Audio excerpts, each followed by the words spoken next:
all startups get funding, or is it a selected few? How does one decide on which startup to fund? India, with such an abundant talent pool, is moving more and more towards startups, especially in the e-commerce sector. Would this affect the conventional multinational companies?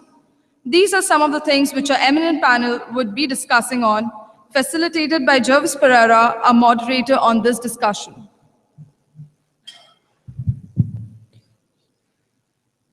Our panelists today are Nazareth Desmond, founder CEO of Agev India, Desmond G. liquor brand, an IIT alumnus who worked as a software professional in the US, left his job to pursue his entrepreneurial passion. He dived into the alcohol market for the love of rolling out cocktails for his friends. Prime conceptualizer of the Made in India brand Desmond G, he bestowed the remarkable Desi made cocktail. E. Sarat Babu, founder and CEO of Food King. From a poor family, he grew up, fought against the odds to earn a seat at BITS Pilani, went on to join Polaris, the software professional. He graduated from IIM-A. After that, and rejected a hefty package to start up his own venture called Food King, which has its first outlet in IIM-A campus itself.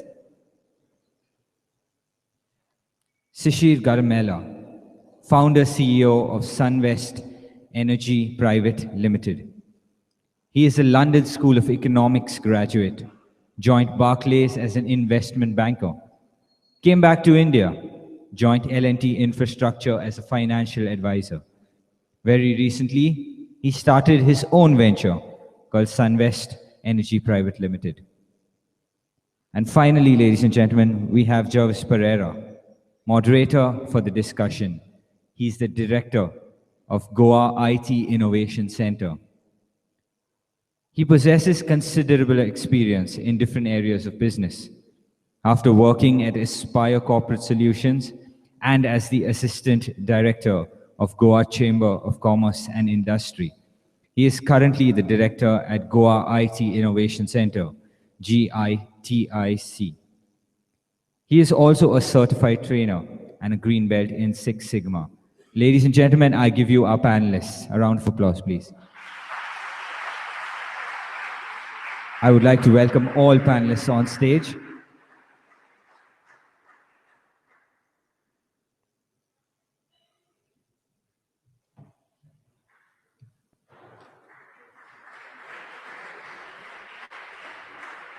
Thank you, sirs, and over to you, sir.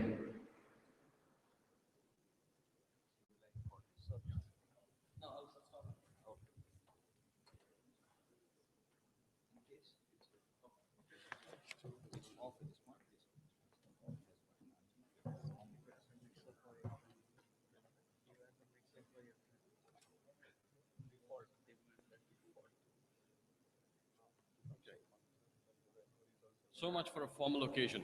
Thank you very much, Vince McMahon, for that introduction, as all as WWE candidates came up on stage. Right?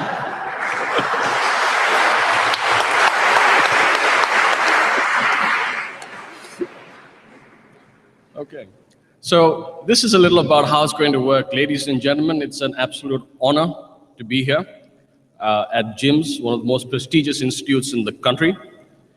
And to see a face of bright young minds eager to make a difference in the world. Who we have sitting here at the panel are people who, I had an introduction for them. The introduction was read out, so I'm going to just put this paper aside. I don't need it. But as you were sitting over coffee with the three of them, I realized that there is one thing that unites all of them, apart from being just entrepreneurs. They were visionaries, people who decided, let us take an alternate route. Let us do something different. So to get this panel discussion started, I'm going to let them tell you more about their entrepreneurial journey and hopefully it'll spark something in you just as it has in me while we were sitting and just having a conversation. Goa is a place known for sun, fun, and fiesta. Right? Yes? Come on, I was hoping for a louder yes, because the question answer session, if it's going to be as low as that, yes? Using that same idea, I'd like to call on our speakers one by one. So obviously, sun, fun, and fiesta. All right? That's the order in which the speakers will go forward. Okay. So to get this started, I'd like to call up to share his entrepreneurial journey, Shishir Garamela, who, apart from what you heard of in the introduction, is an avid runner. And you can see by his lean physique as he's going to strut and come up to the mic exactly what it means. For a gentleman who's in a space of energy, he's no doubt boundless with his own energy. Once again, ladies and gentlemen, please help me welcome Shishir Garamela.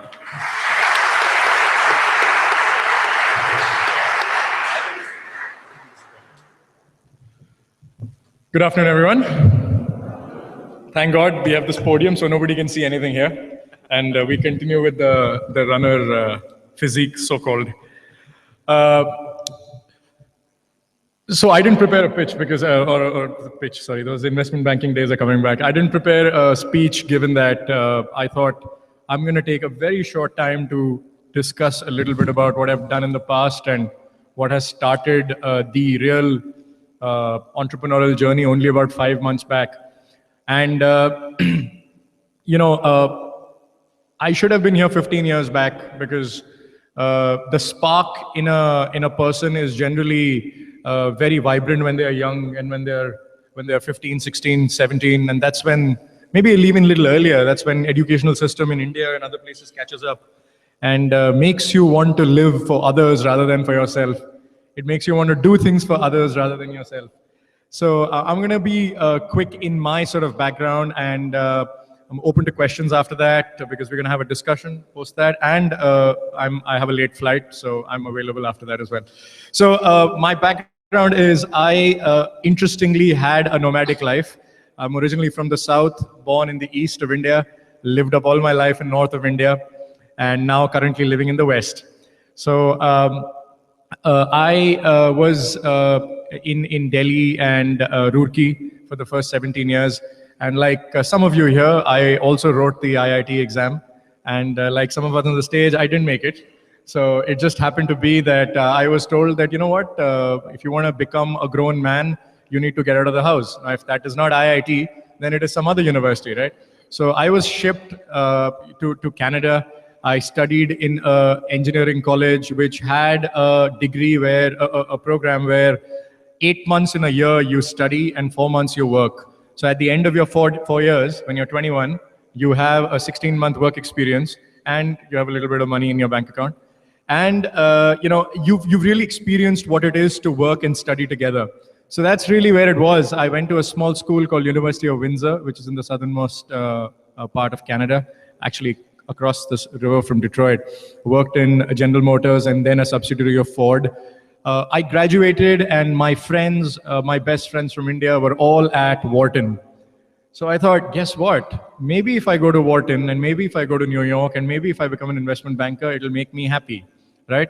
And I thought that that's the next best thing to do.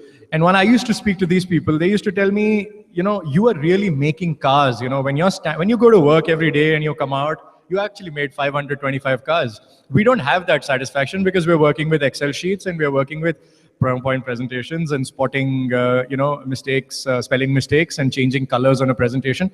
But hey, that was investment banking, and that was 2005, 6 heydays of investment banking, right? So the idea of wanting to do something of your own and being passionate about something still was there at the back, but you wonder, what do we do? I mean, what is it that I really genuinely am passionate about? I don't know. So when you don't know, you waste time, and I wasted time. What I did is I applied to a few schools to do my accounting and finance, got into London. I wanted to go to Europe because it was a different culture from Canada, And true to my nomadic experience, I had wonderful experiences in Canada and America. But honestly, the deep, rich history is there in Europe. So even though the people are a far more easygoing bunch in the US, the place of Europe is any day, much preferable. Went to London, studied at a so-called great university. It is as well. I don't doubt about it. But I thought if you go to a great college, your life is set. That'll make me happy. But somehow something was incurring me. I don't know. Maybe if I get into an investment banking internship, because after the first year you get an internship, right? You get an internship, and by the way, in the West, you do not have anything like pre-placement offer, day zero, day one. All that wonderful stuff is only in India. In the West, when you do a degree, you get a job yourself. Everybody comes on campus, everybody comes to present, but nobody will give you a job. You have to take one from them. And that includes Goldman Sachs, that includes the best companies in the world. So here, when companies come on campus, there's an assumption that you will be, hired, at least some of you. We didn't have that. So I got into, it took a couple of months. And those were some rough months, because when you graduate from London School of Economics, you expect that maybe you will get a job at a bank, it's not a big deal. I worked at a fund for 6 months. Their first investment was in a solar energy company. That stuck to me. I was like, if there's something called passion or excitement or interest, there must be a way we can put panels on somebody's rooftop and give them power. If we're in a country like India where there's sun everywhere, right? And there are power problems, and I can put my undergrad and postgrad degree together, and I can go into exciting areas and openness, because I was a little bored of working in the offices, regimented cubicle spaces, and that's not the kind of person I am. I'd rather be free and outside, right? So did investment banking for 2 years, kept the idea at the back of my head. And so now you are talking to a person who has gotten into a good school, gotten into a good bank. I was at Barclays Capital, sleeping 2 hours a night, changing colors on a presentation, working with Excel, and thinking, is this really happiness? What makes you happy? And that happy thing kept, playing around, because it'll happen to you as well. You guys will get to the best colleges, best jobs. You will get your best packages, but you'll somehow speak to some of your friends, in a few months from now, maybe for a few years from now, if you're smart, few months from now, and you'll wonder that I'm not feeling it, man. I mean, that's probably not living life to the fullest. At that point, you'll realize that, there's something more, and success doesn't ensure happiness. It's quite the other way around. But happiness as a concept is so self-helpy that we're not going to talk about it. That will be for some other GIM, session, right? So we're not going to talk about that topic. All I want to sort of leave you with is, I decided that I'm going to do something that I'm genuinely interested in. I want to do something that makes me not think of work as work, and makes me want to live up every day with the idea that you have something in your head that is imagination. I can see it. I can see a picture of what my business would look like. But I have to go back to India, and India is a tough country. Let's see what happens. So I came back to India when I was 27, 28, 2011. I joined L&T Infrastructure Finance. Worked a lot with in the sector, solar. And now, about 5 months back, I started Sunvest. The idea of Sunvest is that the rooftop spaces in India, you can put solar panels on them, and you can produce power and sell it back to the grid. That process is called net metering. There are certain geographies in India which allow that. So all you people are my potential customers, because you all have a rooftop and we all are standing under the sun, right? Now, for that to happen, there is an installer, there's a customer, which is you, and there is a financier, right? The financier and the customer are the least educated. And our job as a company, my job as a company, is to create a technology platform that explains the customer that, listen, your roof is good for solar, and this financier is ready to help you. When that happens, we will be able to generate power from every single rooftop available. And some of the guys who've been helping me out, Navneet and Shomit, I think they'll be wondering, whole morning since 7 o'clock, I've been looking at the rooftops here, and they all have been occupied with the solar water heaters. So we have to create some more space and ensure that we put panels there. So that's a little bit about my background. I started Sunvest about 5 months back. I am the least experienced out of the panel here, and I'm also the least number of achievements amongst the panel here. But I can definitely tell you one thing, that because I'm the most recent, I can relate to you a lot. I can relate to what it feels like sitting out there and listening to people ramble about things like creativity and innovation and happiness. It's just about finding whatever you do, finding meaning and purpose in it so that you genuinely don't feel like life is a drag, because it really isn't. It can be a lot of joy if you really enjoy what you do. So I'm going to leave it that. I'm going to let you guys ask me more questions, and very, very happy to get into any particular detail of this journey that I spoke about. Thank you.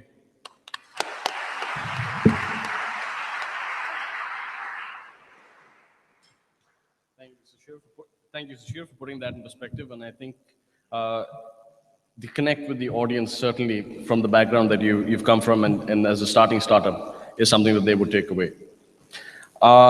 Next speaker is somebody who I fondly refer to as the international man of mystery. No, it's not Austin Powers. This particular Goan did mechanical engineering at IIT Chennai, then went on a full scholarship to Temple University in Philly to pursue filmmaking. He ended up establishing a software company that specialized in developing the Y2K solutions. And as a matter of fact, this next speaker has been in the driver's seat, if you will, of that entire program, right? He even did work with the IT giant Wipro. Ladies and gentlemen, without further ado, please help me welcome Desmond G.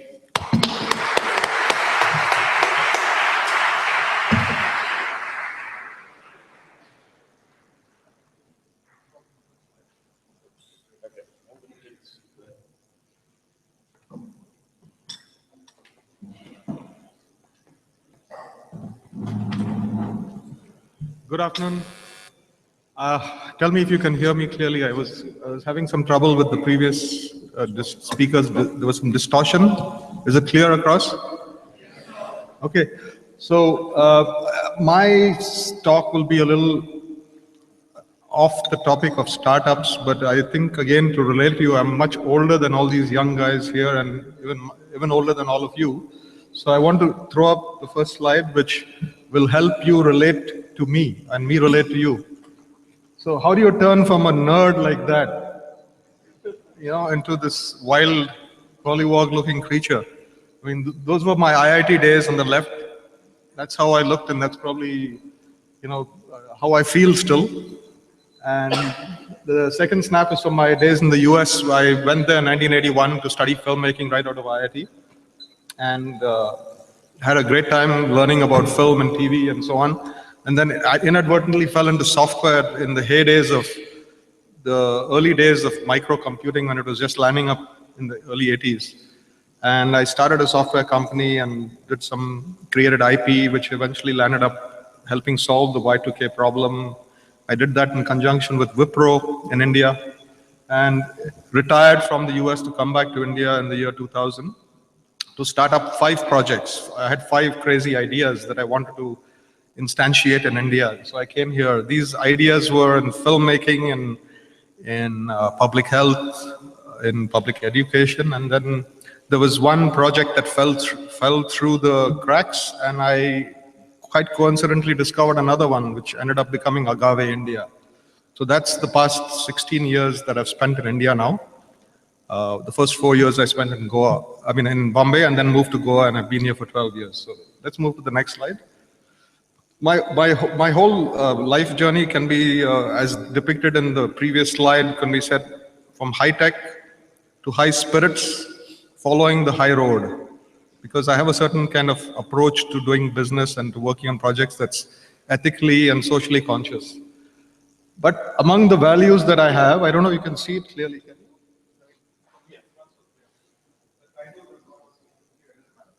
So one of the important things for me in terms of deciding what projects I work on and so on, and it relates into my entrepreneurial activity, is to die super rich. But you can't see what's in the brackets.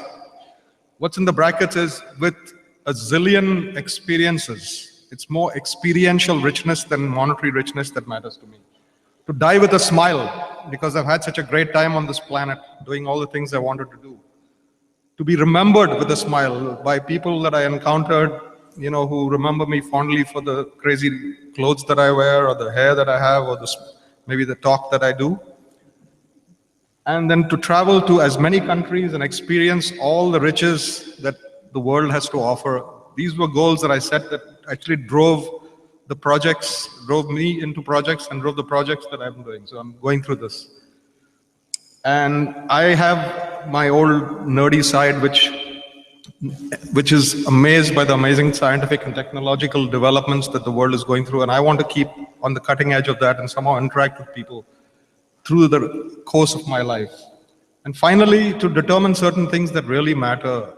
These are things that I came across very early in life and I stuck to them. And they've been my let's say, support structure.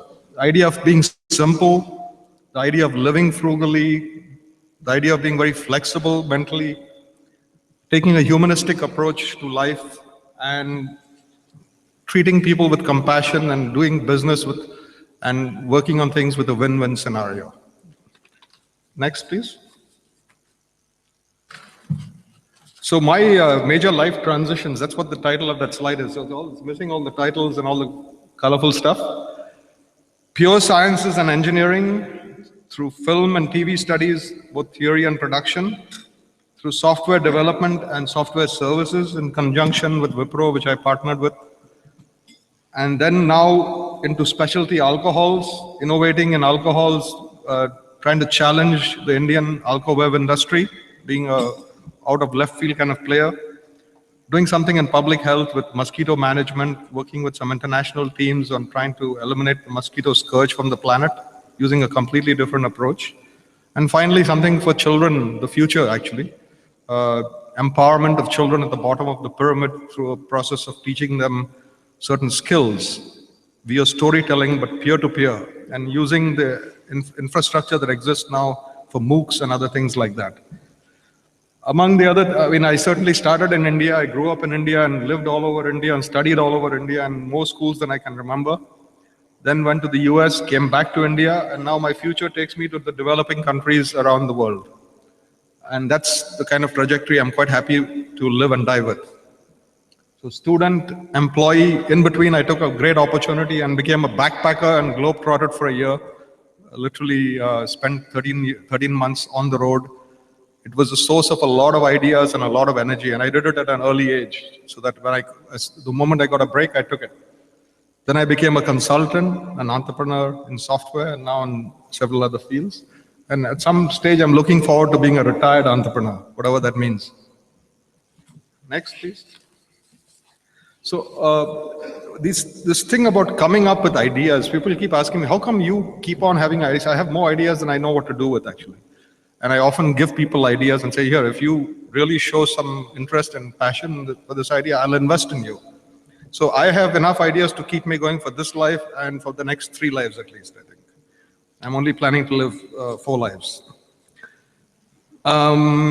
I bump into these ideas very the ideas come through the ether. They're serendipitous. Things happen, and then I stop and look and I think, was that just an accident, or is there something more to it?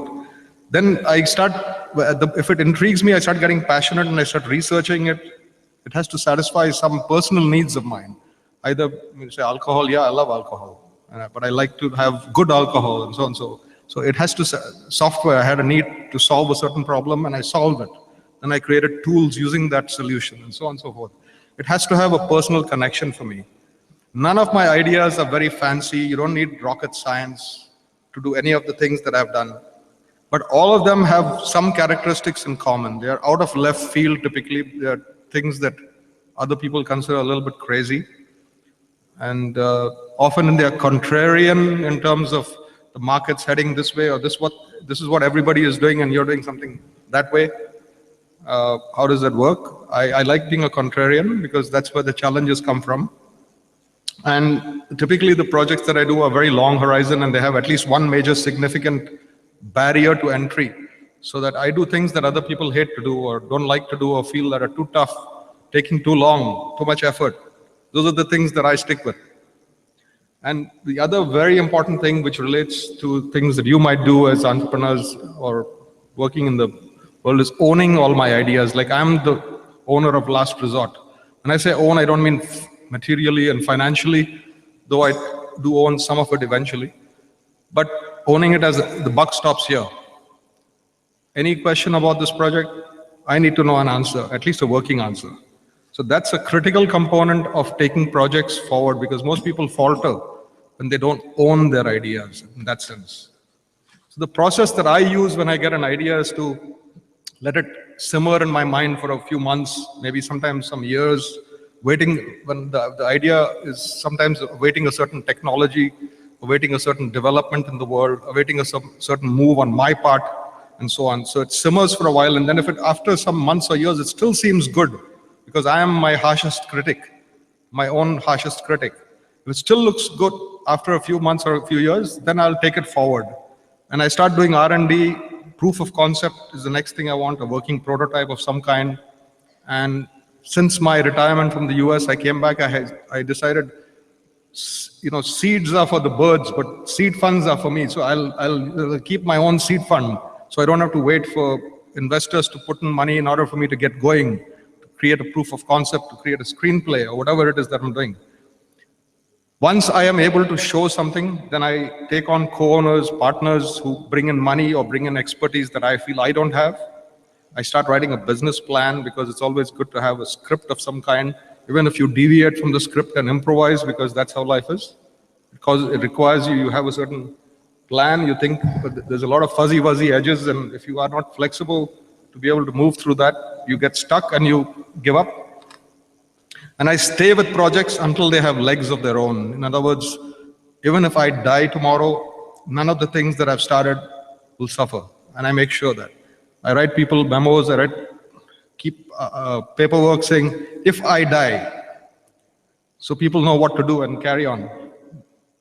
And the most important thing for me that has really helped me, and in fact, will help a lot of you if you keep this in your mind going forward, is the concept of positive networking. I mean, staying in touch with people, the good people ideally, and just giving help to people, and you end up getting help from all directions. I mean, as long as I don't consciously network, but I'd say about 1/3 of my investors now in my projects are classmates of mine going back to high school days. Now, how do I keep in touch with them? I keep in touch casually. Now it's so easy to do it.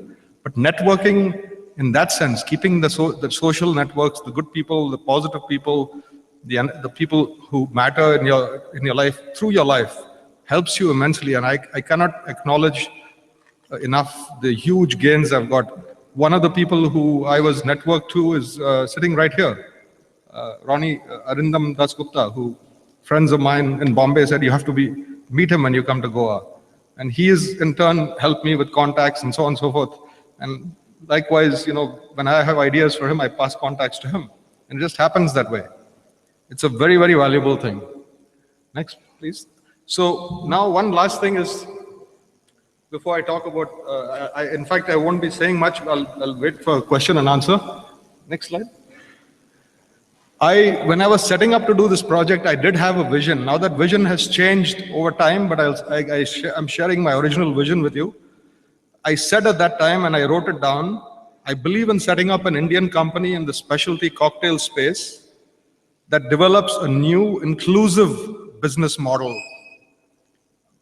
Because I kept seeing businesses and I was not happy with what I was seeing. So these words were carefully chosen.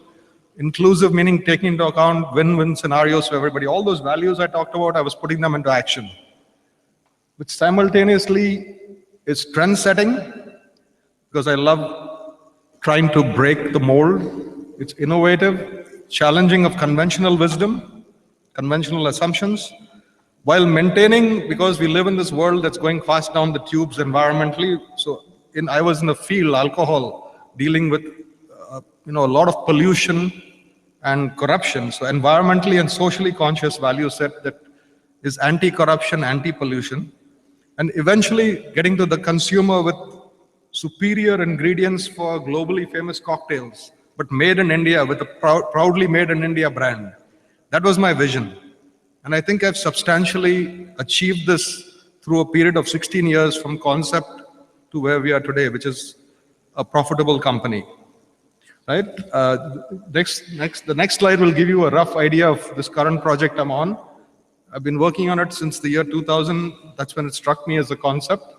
The details of the story, if you're interested, you can find on a FAQ that I have written on our website, which is down there, desmondg.com.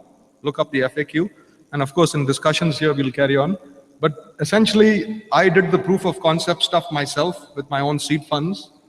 And eventually, over the course of 8 years now, this project has cost 17 crores, all of which I have raised through investors, 60 investors from around the world, many of whom are IIT, IIM, those kind of backgrounds, people who are venture capitalists, people who are actually billionaires, all kinds of characters that have made a fun investment in my company because they believe in me and they believe in my crazy ideas. We have 20 employees at the moment, 20 contract staff, and we've got a terrific set of consumers, some of whom have met me today, among the millions that I see out there, and told me that they've been, sampling my products.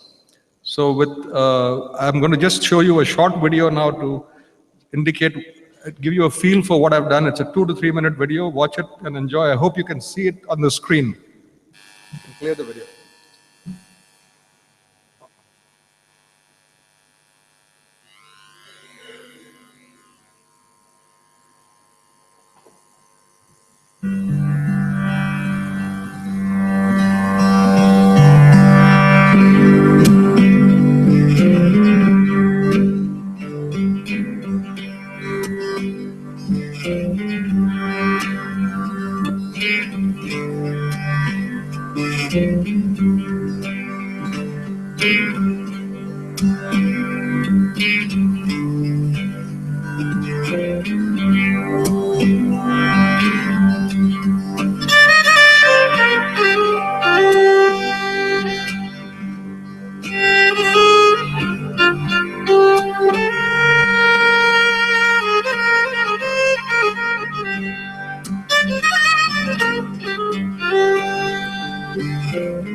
So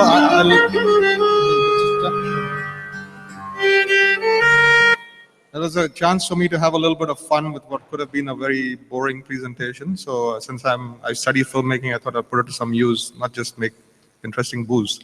So further questions for later. And if you would like to have a separate session on the details of my entrepreneurial journey through the software world sometime, or that's US experience, and then Indian world, I'll be happy to come back and meet some of you. Yeah.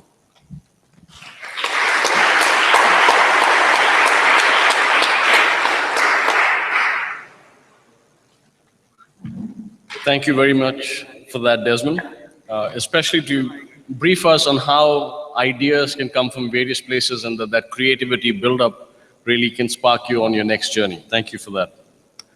Our next speaker is a person who has been awarded the CNN-IBN Award for Young Indian Leader in 2011, the Ritz Chennai Youth Icon in 2010, the Example to Youth Award in 2008. He's an honorary Rotarian, an honorary alumni from XLRI Jamshedpur. But he certainly hats off to this guy for winning the absolutely cool Pepsi MTV Youth Icon Award in 2008. Ladies and gentlemen, Sarath Babu.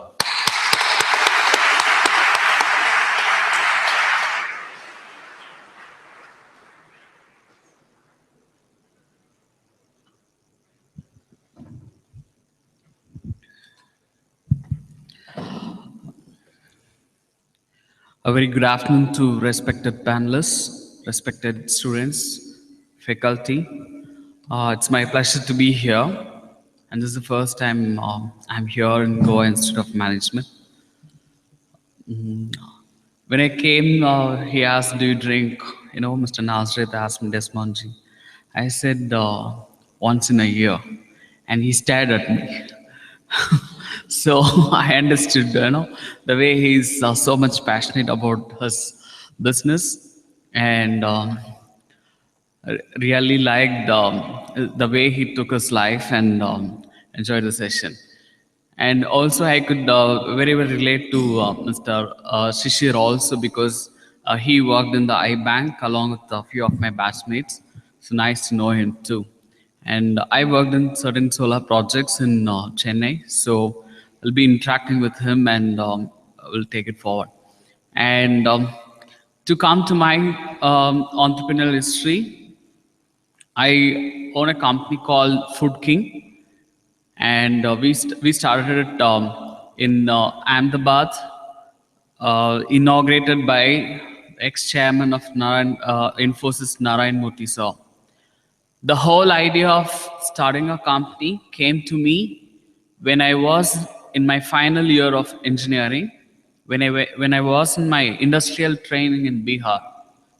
That's the first time I had in my mind that I should start a company, and the motive of the company should be to give jobs. I come from a slum in Chennai, one of the 5 children of a single parent. My mother is the sole breadwinner, so you could imagine the kind of childhood I would have had. My mom used to earn 1 rupee a day in the midday meal scheme program. So since that income was not enough, so she started a small idli shop.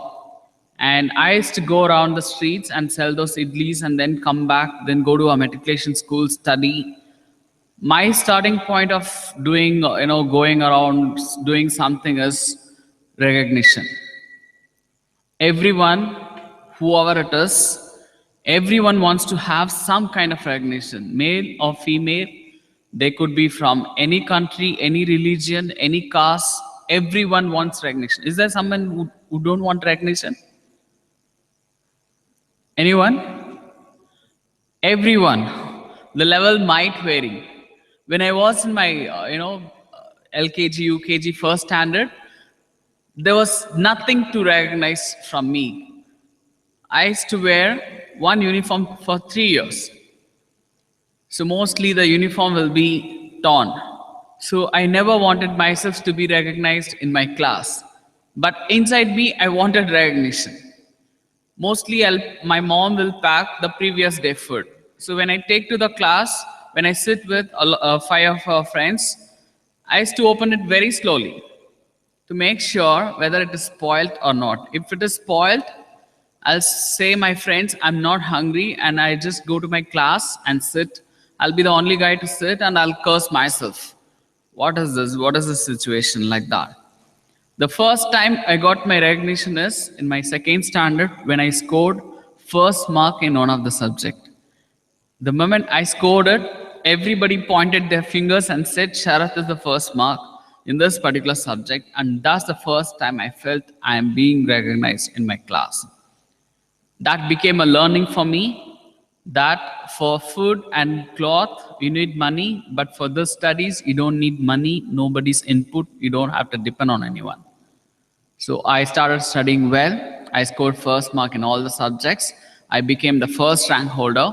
Throughout my school, I was the first rank holder of my class. But the challenges were many because it's a matriculation school. So the class teacher comes every 10th of every month and say, defaulters, please stand outside.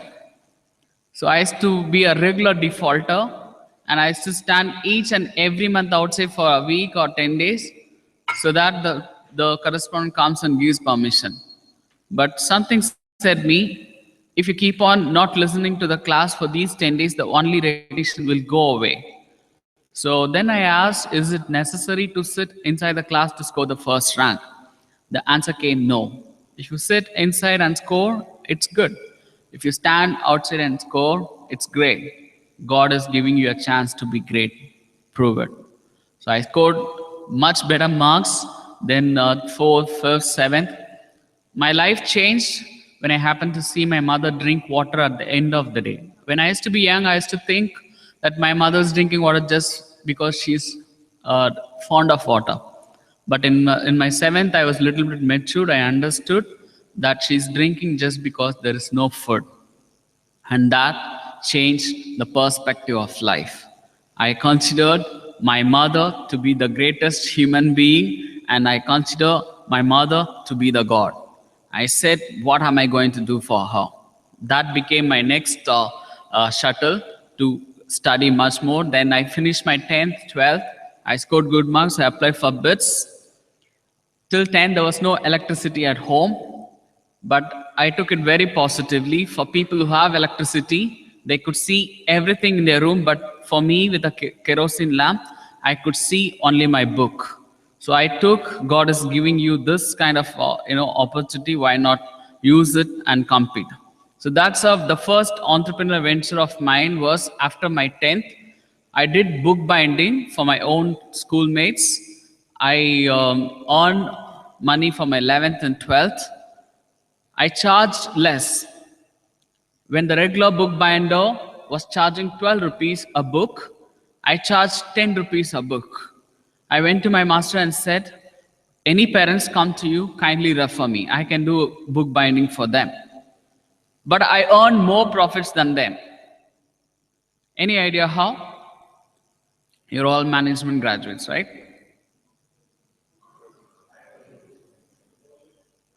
Volume, no. The regular people are there for 10 years, 15 years. They get 10,000, 15,000 books.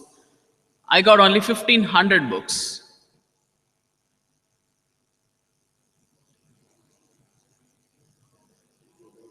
What? Lower costs in what aspects? Raw material?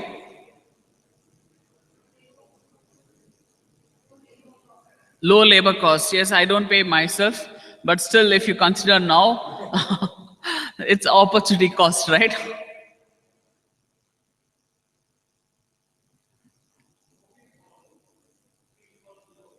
Fixed cost, zero. Yeah, if my mother charges me a rent, it is not zero.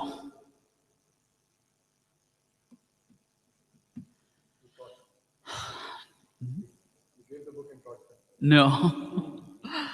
What I did is, if you consider our school books, it would be of 3 sizes. The regular bookbinder, what he does is, he cuts a single raw material for all the sizes. What I used to do is, segregate them into 3 different categories and cut raw materials according to 3 different categories. Right? So I used to save nearly 30% of my raw materials, and that added to my profits. Right? Remember one very important thing in business. A rupee saved is also a profit. A rupee saved in an input cost is also profit, and that 1 rupee is much more greater than the 1 rupee profit which you earn at the later stage. The reducing the expenses in the input cost and earning that profit is in our hands. But the ultimate profit which you earn finally is in your hands as well as in the market. So I reduced expenses like that. That's how I earned. Then finished my 12th. Then went to BITS Pilani for chemical engineering. I managed. The first time I heard about management is my 3rd year when I was managing one function like this. They said you could be a manager or you could be a leader. Then I asked them, what is a manager? They said, you will have lots of guys working under you, just like this function, right? Harish must be having lots of guys working under him, right? So they said, lots of guys will be working under you. So we feel good, right, if we have people to work under us. And also they said, you have to work less, but you will be paid more. Then, the managerial job, felt really good for me. So then I asked them, which are the institutes to pursue? They said, IIMs are the best. If you do in one of the IIMs, they said you will get 1 crore salary. I just calculated 8,30,000 per month. My mother was earning 700 rupees. My only goal was to give the first month's salary to her. I just dreamt if I give this money, 8,30,000 to her, what will happen? For a person who gets 600 to 700 rupees a month, she will faint. I said I should not give that trouble to her.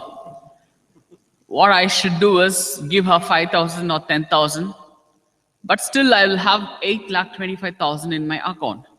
If I don't spend it in the first month, first 30 days, I will have another 8,30,000 in my account, right? So I just imagine, how am I going to spend? Okay, get one car, 4 lakhs, 5 lakhs worth, get a car, your hut in your place, on the road, you park your first car in the first month. Save 2 to 3 lakhs in your account. Again, in the next month, get one more car. Park it after the first car, right? So first 7 months, get 7 cars because there are 7 days in a week, right? Monday, Tuesday, so get 7 cars for 7 days. Okay. I was just dreaming that I'm coming out of my hut in a blazer. I'm just throwing my bag to a fellow in white and white, and that fellow picks up. Then I just walk fast near my car, and I'm just opening the door, and another guy in white and white, he just tells me, sir, don't get in. I just look at him and ask him, what, man, what happened? He's just saying me that, sir, today is Wednesday, you're getting in a Tuesday car. I just say him, oh man, sorry. But this is happening in my 3rd year of engineering, right? I didn't finish my engineering. I didn't prepare for CAT. I didn't, get an admission. I didn't get a job, but I was just dreaming ahead. I went to Bihar. I was preparing for CAT. I remember at that time, I came across a paper report saying that 30% of Indian population is below poverty line. And I realized 30 crore people go to bed without food. Then I questioned how my education is going to help them. And that became the birth that I should start a company. Not only that, I should support lots of people to become entrepreneurs. And that is only going to solve the problems of our country. So I came back to campus. I had lots of debt for my education. So I had to work for a couple of years in software. I worked, repaid all the debts, gave some money as savings to my mother. I prepared 3 times to CAT. The 3rd time I was done with welfare. I said, you're not going to die because of welfare. This 2 hours is very important. I gave the exam, went to IIM Ahmedabad with the sole purpose to start a company. Down 1 year, I was just questioning myself, should I join a job or should I start a company? The environment in a business school just lazies you, just confuses you. When all your batchmates are just joining the jobs and you are the only person to start a company, obviously it really rattles you. I said, IIM Ahmedabad is bad. You came with the single purpose to start a company, but it changed and made you to have 2 options now. I said, I'm not going to give up. I'm going to pursue my dream. So I started my company Food King with 2,000 rupees, right from my hostel room in IIM Ahmedabad. I'm sure you all can relate to me. After the placement presentations, the company gives snacks, right? Free snacks. Do they give here? No? Okay. In I am Ahmedabad, that's a norm. Any companies which comes, they have to give a free snack, right? So 200 people attend a presentation, 200 into 200 budget, and the placement people can arrange for snacks. So since I was the mess secretary of I am Ahmedabad, and everybody calls me Annadatta like that. Okay. So, I went to approach the placement people. I got my first job.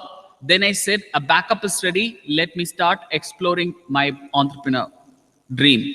I went to that guy and said, I can provide you snacks.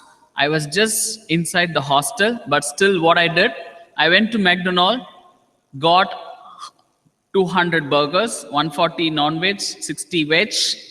I went to Haldiram's, got lots of cashew nut packets.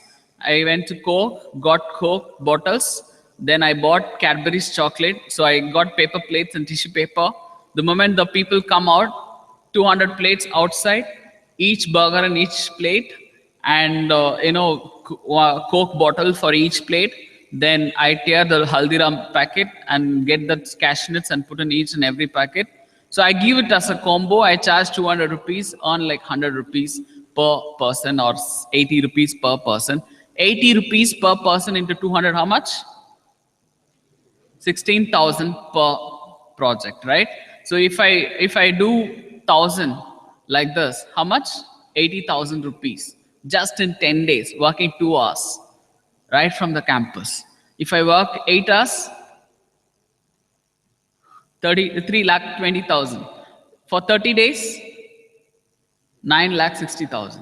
I thought I don't get paid this much in India, right? So the business financials are good. The business is good, serving food. You employ the needy people.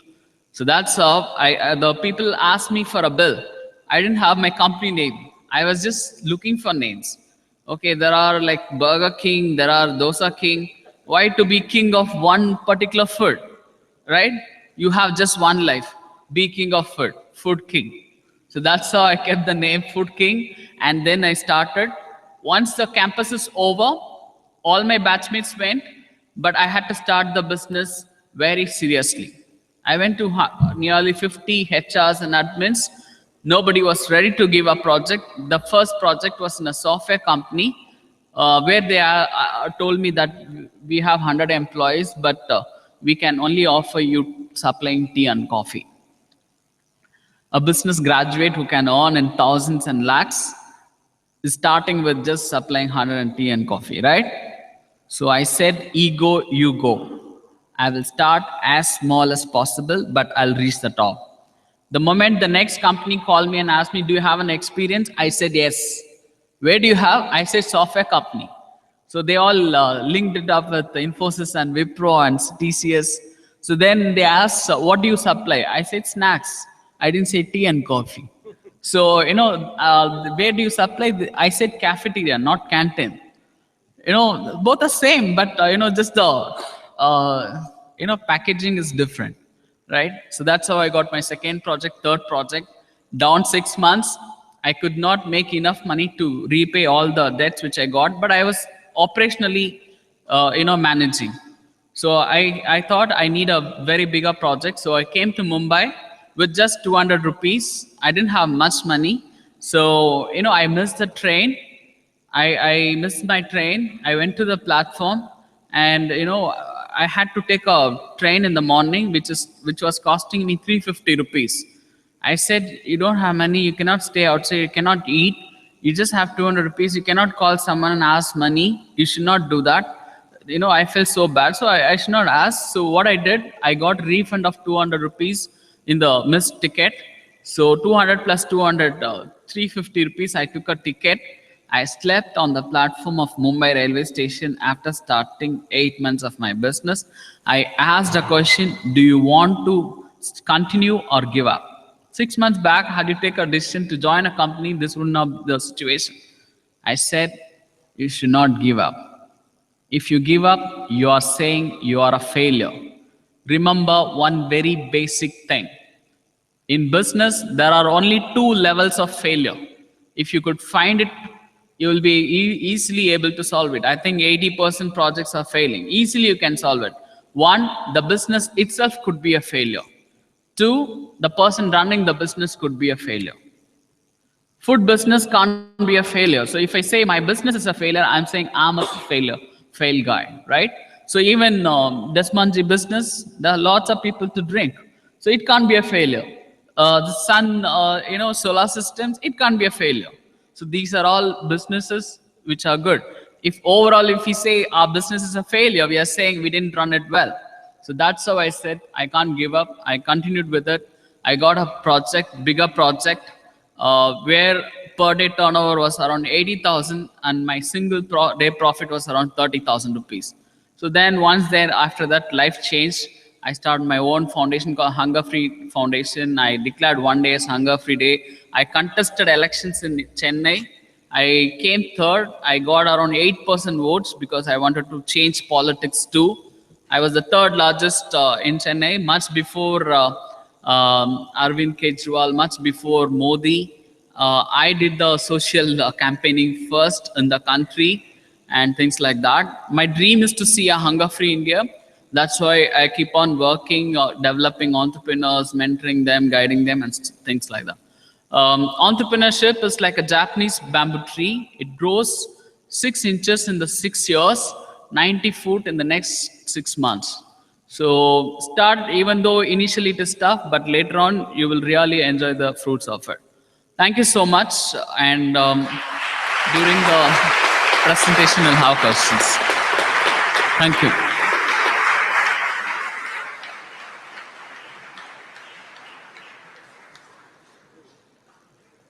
Thank you very much for that, Sarath. But without further ado, let us, ladies and gentlemen, with the ideas that Sarath has given us, I'm certain there's been a lot of food for thought. Let's start looking at questions from the audience, and you can direct them to any of our panelists or to all our panelists who will then be answered, who will then try to answer them. Now, I had requested the coordinators to pass mics around to members in the audience, and that's being taken care of. Okay, great. So, who'd like to start the ball rolling? Yes, sure, go ahead. There's a gentleman over on that side.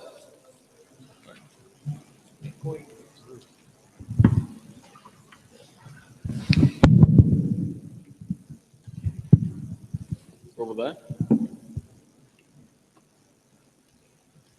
Excuse me, could we have one more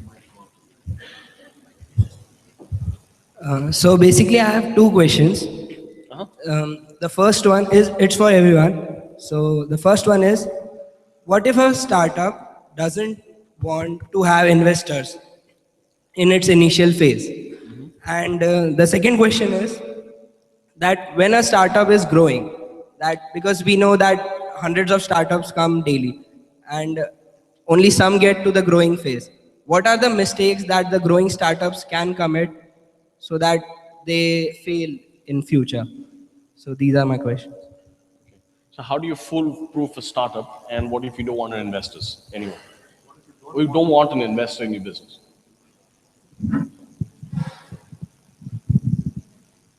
I mean, if you don't want any investors in your business, you must be either running a very low-cost business or you've got lots of money already.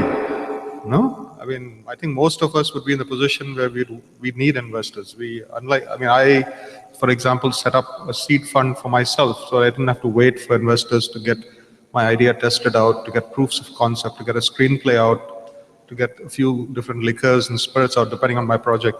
But I think most of us are going to need investors, and the later you bring in investors, the more control you exercise over your. I think we lost. No, sorry. The more control you exercise over your vision and its implementation. The quicker you get in investors, the more interference you have. Now, when I was raising money, and I had to raise it in several tranches because I didn't want to take money that I couldn't use, I told people the risks right up front. I told them that be prepared to lose all your money because this is a very risky business. I don't have any experience with it. I have no godfathers, godmothers. and I'm going to play it by ear. I'm going to go anti-corruption. I'm going to do things by the book. So be prepared to lose all your money. And yet people continue to invest. They realize that there's a certain vision and that I'm the kind of person who doesn't let go. So they invested in me while being excited by the idea. It was just an idea.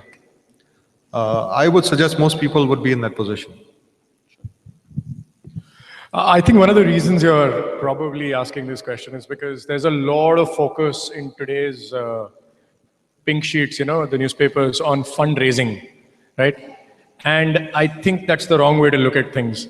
I think it's not the news should not be only on the amount of money going into the companies rather than the money coming out of the companies, right?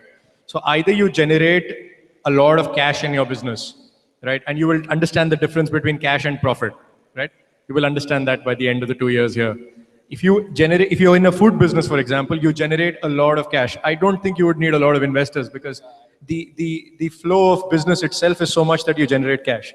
What's happening in today's world is you have a couple of guys starting an app, right? And then you have to spend 1 crore rupees to give a bunch of technology developers that kind of money, and you don't have that. So you look for an investor, diluted 90%, so the investor holds 90% in your company, and you just play with that 1 crore for a year and a half, right? And then hope that 2 years later you'll generate some money, right? Or you become one of the large companies in India that has raised $1 billion, and sells everything at 40% discount, right? Just to be in the market, right? So either you think of markets like that where you have created the market and you're the leader in the market. Either you do that, or you be in a cash business where, and I think that's the best place to be, that you make so much margin that you don't need the investor to come. The investors are important, but they should come at a stage where you're so confident of your idea and your team to be able to deliver that you don't need to dilute at the rate at which they expect you to. You are in a commanding position. I hope I was clear with my question. No, that's fine. Okay, next question. Shoot. All right. Looks like.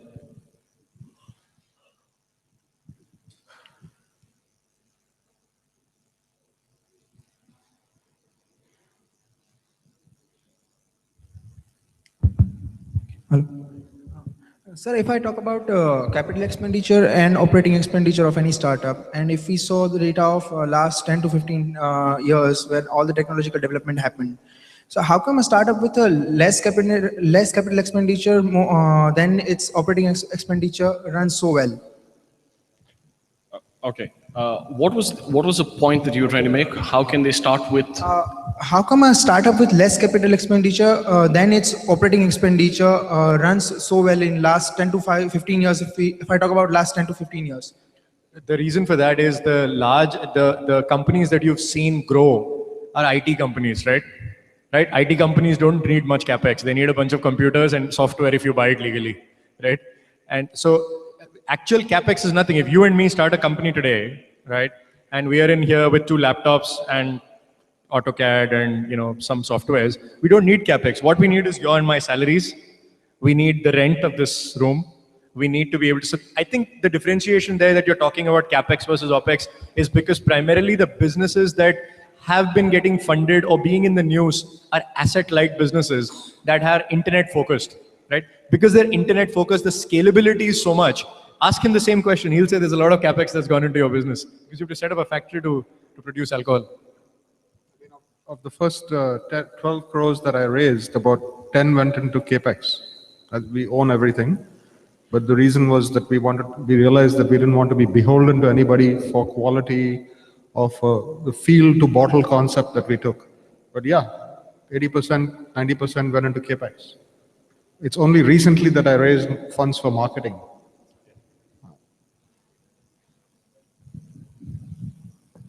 Okay. My business, as such, the investments, I didn't start a restaurant. I started in educational institutions and software companies. So where the investments are really low because my situation was like that at that point of time. And as he rightly said, you give a product, you get your cash. So I really didn't, require any investors. So I think just to add to that, if you look at the way that you structure your business more than if you look at to get assets for your business, you'll be able to run longer on limited resources. You'll also be leaner and more agile. And that ability is actually what also helps carry a lot of businesses to the next level. And like Sarad Babu had said earlier, take on any kind of work you can get to get your foot in the door and then package it properly. Right? Okay, next question. We had one here, yeah? You shared your motivations for owning a startup or starting some business. For example, Sharath shared that you wanted to see a hunger-free India. So there was a time when you had a motivation which made you start a business of your own. My question is, if your motivation is just to make money, will you be successful in this business?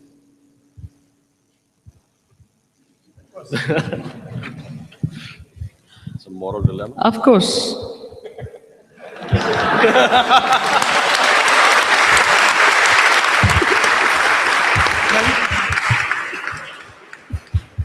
You will be successful in the business, you will earn money, that's it. But you have to define, most of the people don't define that. Don't define that how much we have to earn.